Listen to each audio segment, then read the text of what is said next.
주의 임재 앞에 잠잠해 주 여기 계시네. 와서 모두 굽혀 경배해 신령과 진리로 주의 임재 앞에 잠잠해 주 여기 계시네.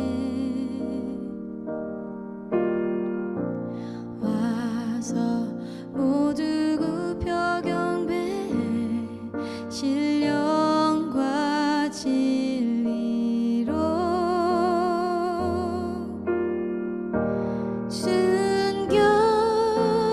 순결하신 주님 거룩한 존전에 주의 임재 앞에 잠잠해 주 여기 계시네.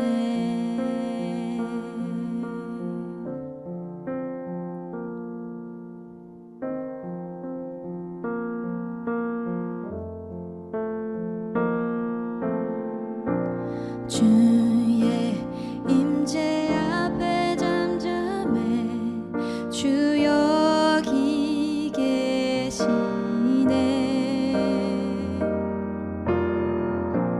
와서 모두 굽혀 경배해 신령과 진리로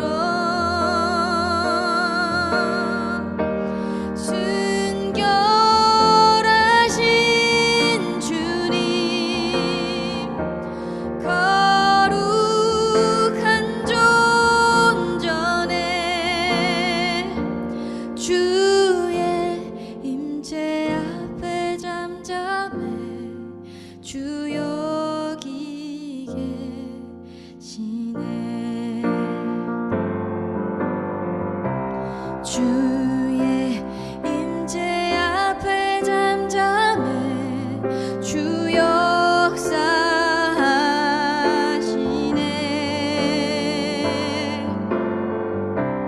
죄 사하고 치유하시는 놀라운 주 은혜. 주 믿는 자에게 능치 못함 없네. 주의 능력 앞에 잠잠해 주 역사하시네.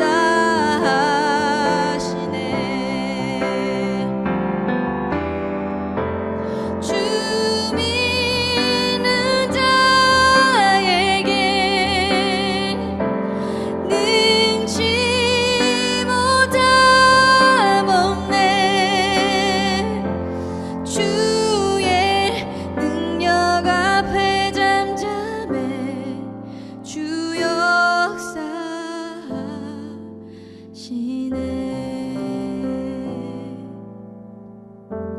주의 능력 앞에 잠잠해 주 역사하시네.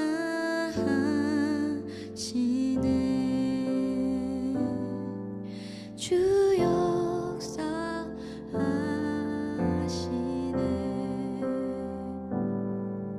주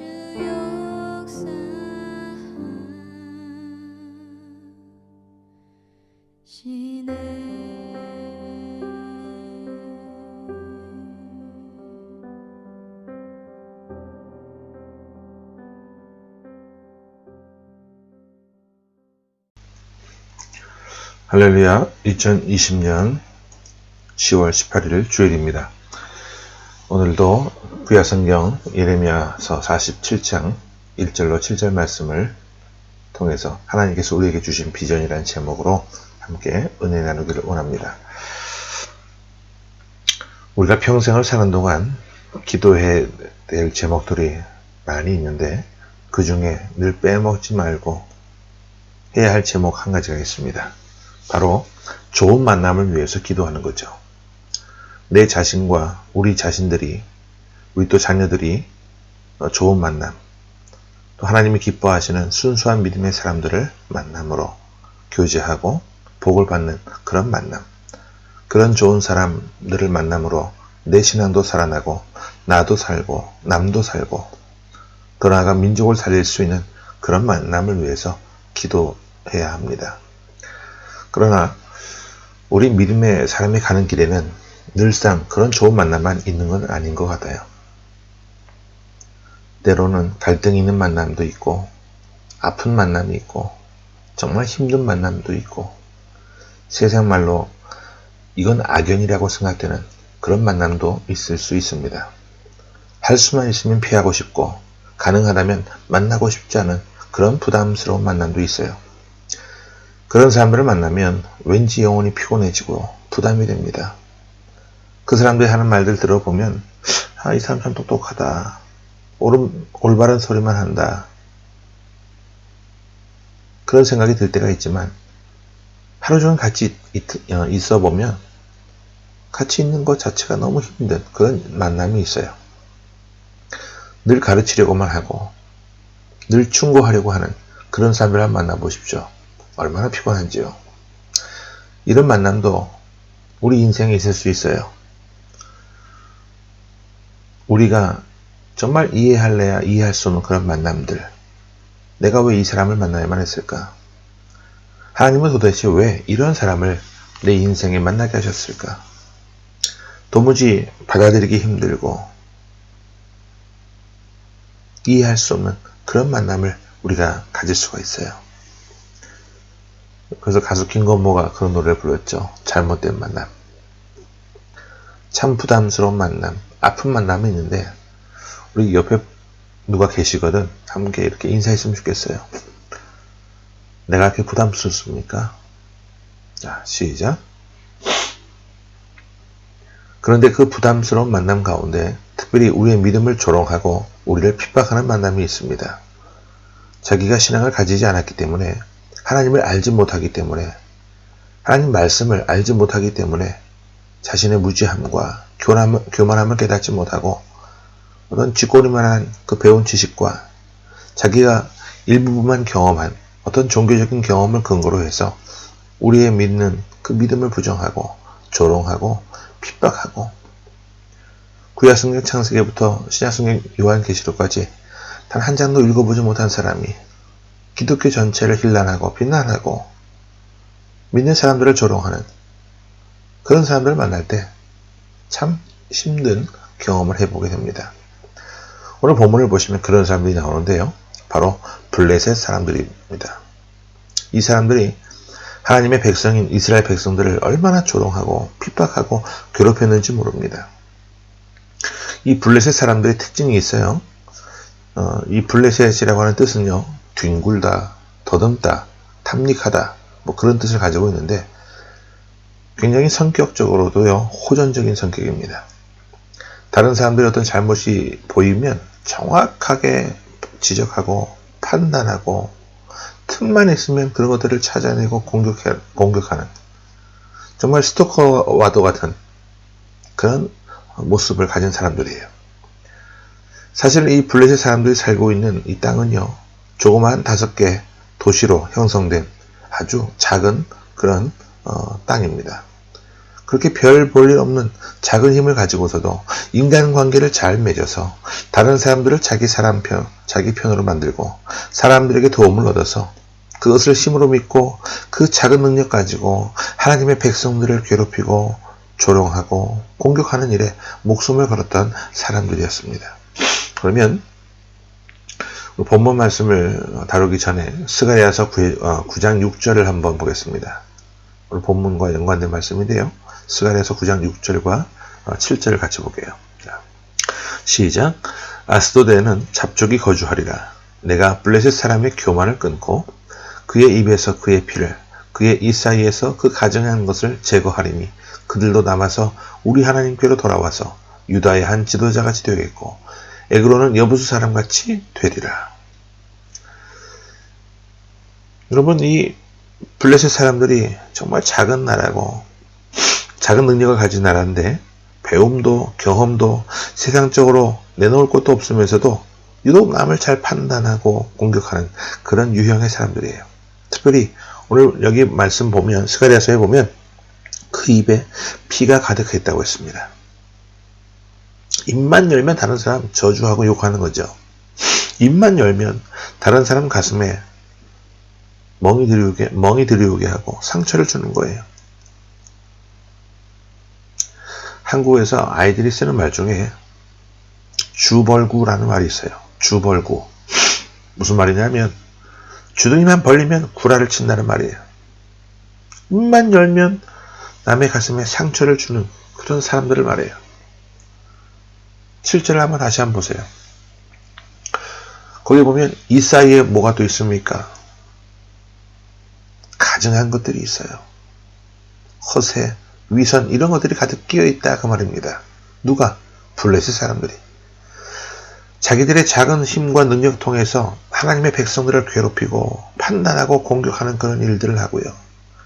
더 나아가 교회를 핍박하고 하나님의 일을 감당하는 사람들을 어렵게 하고 방해하는 사람들이었어요. 그런데 재미있는 것은요. 그 사람들이 가지고 있는 종교성의 모습이에요. 5절을 한번 볼게요. 본문 5절입니다. 이레미야 47.5절 시작. 가사는 대머리가 되었고 아스글론과 그들에게 남아있는 평지가 잠잠하게 되었나니 네가 내 몸 베기를 어느 때까지 하겠느냐. 이 블레셋을 자세하게 보면 앞에서 잠깐 말씀드렸는데 5개의 성으로 되어 있다고 말씀을 드렸어요. 그 성 가운데 가장 큰 성이 가사하고 아스글론이에요. 그런데 가사 사람들은 신앙이 희한한 신앙인데 어떤 슬픈 일을 당하거나 힘든 일을 만나면 머리를 죄다 밀어버리는 거예요. 대머리처럼. 중국말로 광토라고 그러잖아요. 그 다음에 아스글론 사람들은 힘든 일을 만나면 몸을 베요. 몸을 자해하는 거예요. 남을 그렇게 괴롭히면서도 자기가 조그만 어려운 일을 당하면 그것을 이상한 어떤 종교심을 통해서 머리를 확 밀어버리고 몸을 자해하는 거예요.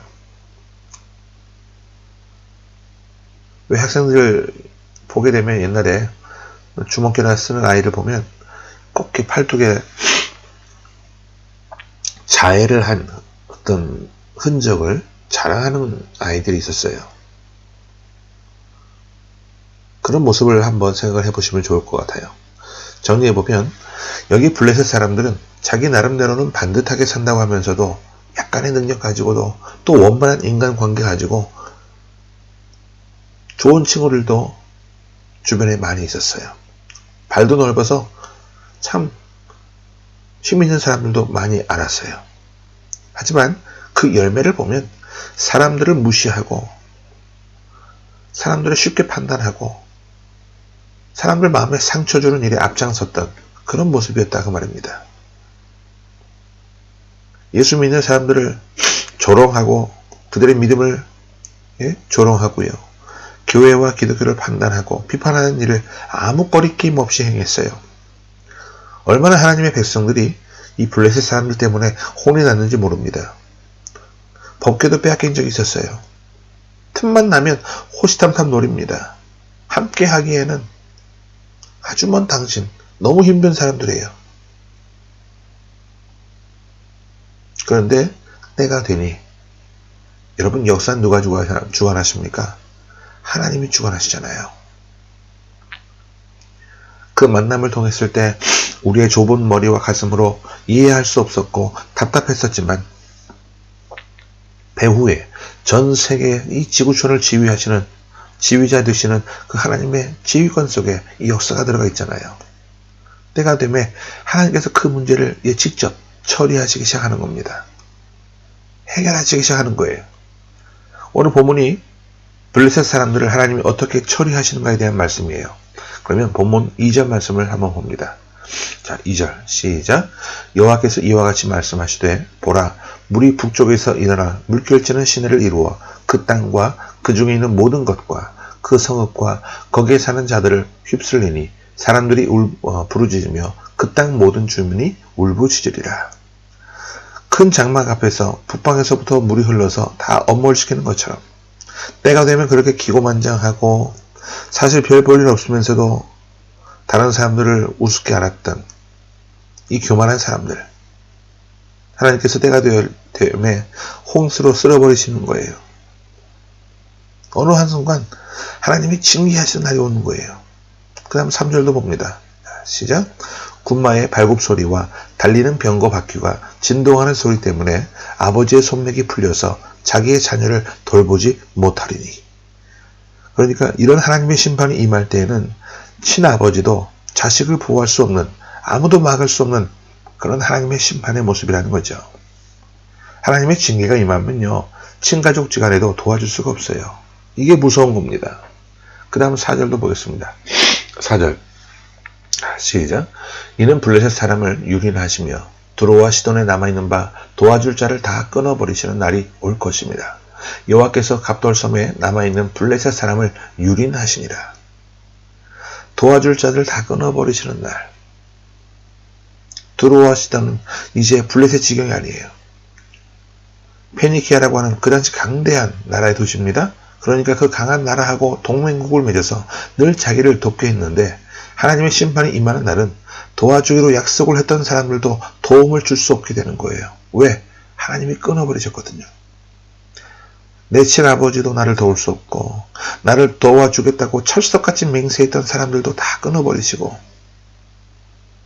4절 마지막 부분을 보십시오. 거기 보면 여호와께서 갑돌섬에 남아있는 블레셋 사람을 어떻게 하신다고요? 유린하신다. 멸해버리시겠다는 거예요. 여러분, 이 갑돌이라고 하는 말이요, 그레데란 말입니다. 신약 성경을 보면 그레데 섬이라고 하는 그 지명이 나오는데 이 블레셋 사람들의 원 고향이 이 갑돌섬이에요. 그러니까 지금 블레셋 사람들이 다 죽어도 원 고향에 남아있는 사람이 남아있으면 또 회복될 기회가 있는데 하나님이 그 씨를 모두 다 말려버리시는 거예요. 홍수를 통해서. 다시 5절 보겠습니다. 자, 시작. 가사는 대머리가 되었고 아스글론과 그들에게 남아있는 평지가 잠잠하게 되었나니 네가 네 몸 베기를 어느 때까지 하겠느냐. 잘못된 그런 종교심, 잘못된 자기들만의 종교적인 편향, 이렇게 심판이 임할 때에 그때라도 하나님 앞에 회개하면 살아날 텐데 회개할 줄 모르고 진실한 믿음으로 돌아올 줄 모르고 몸을 다 밀어버리고 자기 몸도 상처를 내는 거예요. 우리가 어떤 큰 소리를 뻥뻥 치며 살다가도 위급한 일을 만나면 사람들이 다급할 때 기도하잖아요. 갑자기 안 나오던 새벽 기도도 나오고요. 철야 기도도 나오고 말이죠. 뭐 금식 기도도 하고 뭐 작전 기도도 한다고 난리가 납니다. 하지만 아버지도 도와줄 수도 없고 친구도 도와줄 수 없고 내가 믿던 종교도 나를 구원하지 못하는 그런 무서운 하나님의 심판이 임한다는 거예요. 뭐 할 때? 성실하게 살아가는 사람들, 정말 믿음 가운데 거하고자 몸부림치는 사람들을 바라보면서 쉽게 판단하고 정죄하는 사람들에게 이런 날이 온다는 거예요. 6절 말씀 봅니다. 자, 시작. 오호라 여호와의 칼이여 네가 언제까지 쉬지 않겠느냐. 네 칼집에 들어가서 가만히 쉴지어다. 무슨 말인지 아세요? 비웃는 거예요. 하나님 이제 그만하시죠. 그 칼집에 들어 다시 집어넣으시고 집에 가서 좀 쉬십시오. 자, 그러자 7절에 어떤 일이 일어나느냐. 7절 봅니다. 시작. 여호와께서 이를 명령하셨은즉 어떻게 잠잠하며 쉬겠느냐. 아스글론과 해변을 치려하여 그가 정하셨느니라 하니라. 완벽하게 하나님이 심판하시겠다는 거예요. 자, 그러면 왜 이 똑똑한 척했던 이 블레셋 사람들이 이렇게 망하는 날, 심판받는 날을 성경에 기록해서 이 시대를 살아가는 우리들에게 읽게 하셨을까요? 몇 가지 교훈이 있어요. 첫 번째로 1절 한번 보겠습니다. 다시 한번. 자, 시작. 바로가 가사를 치기 전에 블레셋 사람에 대하여 선지자 예레미야에게 임한 여호와의 말씀이라. 무슨 말이냐면 우리 하나님은 아무리 악한 블레셋 사람들이라 할지라도 돌아오기를 원하신다는 거예요. 이방인들입니다. 하나님의 사람들을 핍박하고 교회를 핍박했던 사람들입니다. 그런데 하나님은 그들에게 예레미야를 보내셔서 무엇을 전해주셨어요? 말씀을 전해주셨어요. 일종의 경고의 말씀이었죠. 너희들이 그렇게 끝까지 사람들을 괴롭히면 너희들에게도 그런 날이 오게 될 것이다 라는 말씀. 우리가 아까 처음에 읽었던 스가랴서 9장 7절을 한번 다시 한번 볼게요. 자, 시작. 그의 입에서 그의 피를 그의 입 사이에서 그 가증한 것을 제거하리니 그들도 남아서 우리 하나님께로 돌아와서 유다의 한 지도자같이 되겠고 에그로는 여부수 사람같이 되리라. 그렇게 입만 열면 남의 가슴에 상처만 주고 남을 판단했던 블레셋 사람들이라 할지라도 하나님은 그들이 돌아와서 유다의 잘 믿는 사람들의 두목처럼 영광과 그런 축복의 주인공이 되기를 원하신다는 거예요. 첫 번째 교훈이 이것인데 우리가 지난날 돌아볼 때 믿는다고 하면서도 입만 열면 자기가 하나님인 것처럼 사실 자기 자신도 별 볼 일 없으면서도 자신의 얄팍한 경험, 자신의 신앙, 자신의 삶도 하나님 앞에 어떤 아름다운 열매 하나도 없으면서도 틈만 나면 다른 사람들을 공격하고 괴롭히고 어렵게 했던 그런 우리들의 부끄러운 지난날이라고 할지라도 하나님은 우리를 심판하지 아니하시고 은혜 주시고 말씀 주셔서 돌아오면 영광과 축복의 주인공이 되도록 하시겠다는 거예요.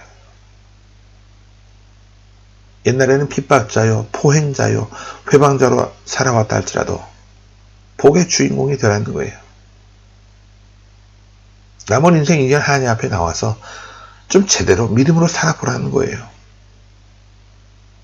여러분 여기 블레셋 사람들이 능력이 많아요, 적어요? 적습니다. 나라가 조그만 나라예요.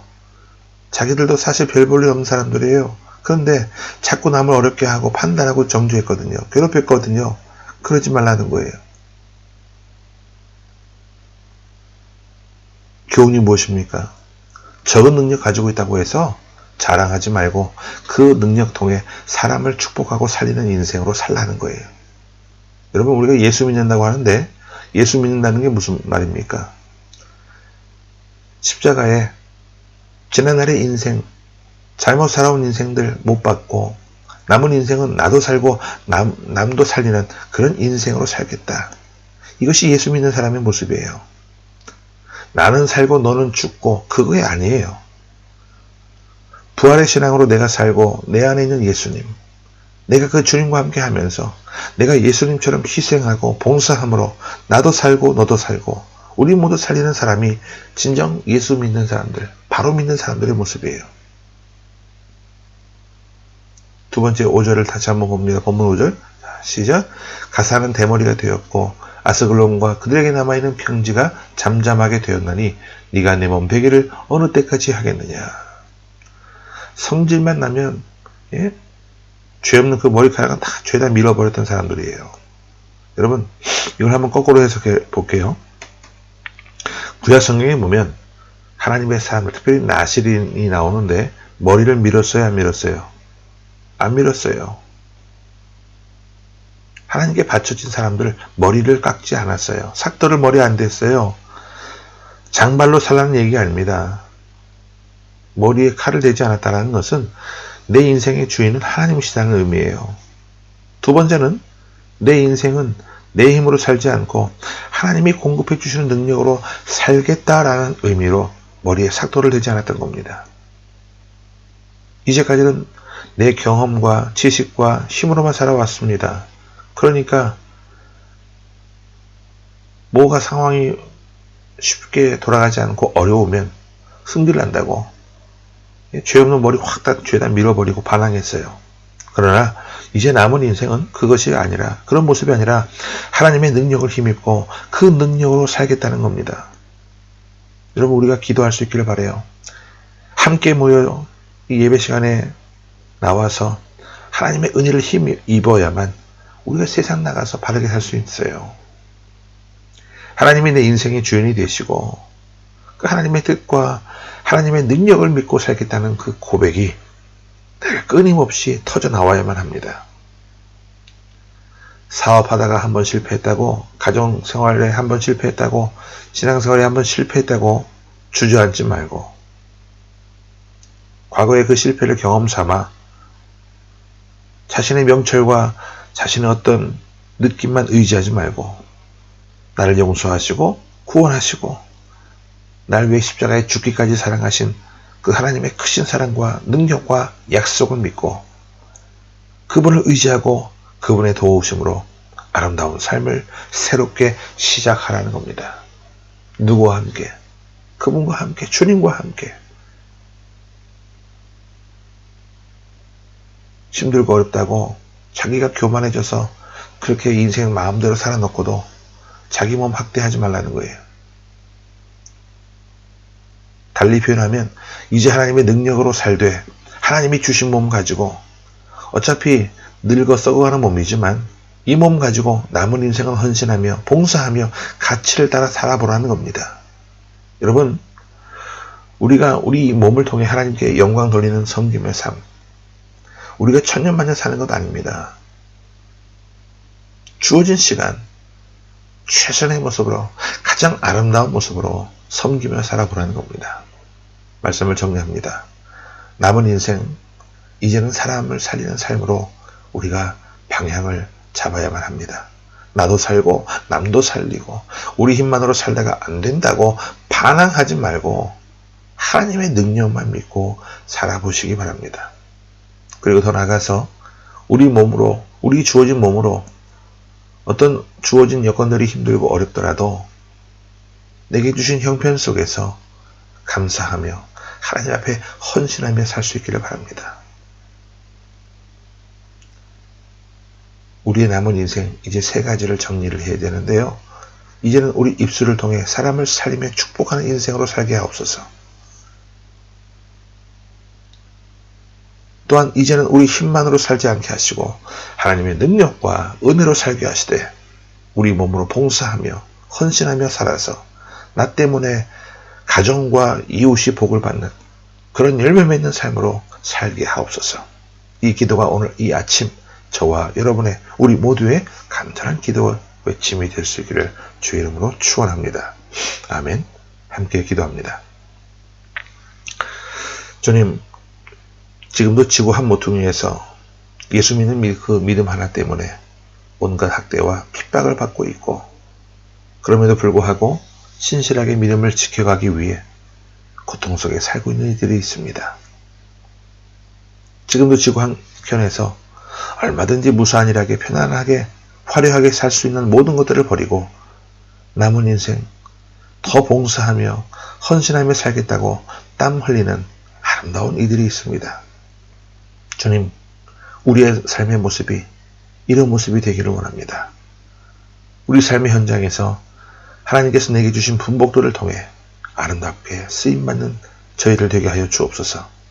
나를 향한, 우리를 향한, 내 가정과 우리 교회를 향한 하나님의 비전을 깨달은 바대로 묵묵히 순종하며 나아가는 복된 발걸음들 되게 하여 주옵소서. 주 예수 그리스도 이름으로 감사하며 간절히 기도하옵나이다. 아멘.